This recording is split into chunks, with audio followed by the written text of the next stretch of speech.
কোন নামাজ কত রাকাত? পবিত্র ফজরের নামাজ সুন্নতে মুআক্কাদা 2 রাকাত পড়তে হবে, ফরজ 2 রাকাত পড়তেই হবে। এই হচ্ছে পবিত্র ফজরের নামাজ, মোট 4 রাকাত।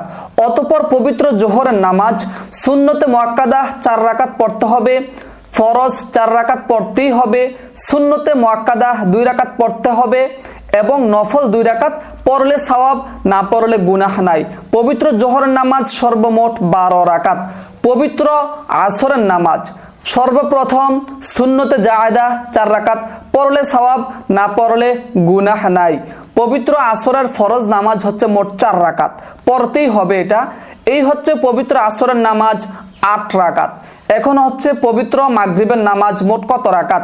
ফরজ 3 রাকাত পড়তেই হবে, সুন্নতে মুআক্কাদা 2 রাকাত পড়তে হবে।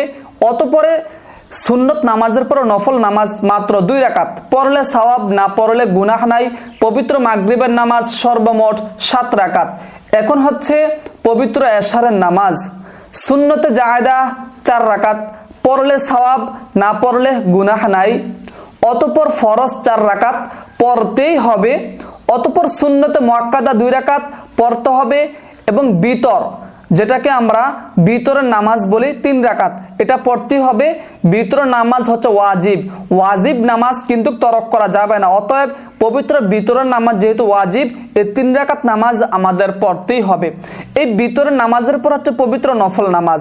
এই নফল নামাজ যদি মনে চায় পড়তে পারবেন, যদি না মনে চায় না পড়লে কোনো সমস্যা নেই। পবিত্র এশারের নামাজ হচ্ছে মোট 15 রাকাত। দর্শক, এই 5 ওয়াক্ত নামাজ সর্বমোট হচ্ছে মাত্র 46 রাকাত।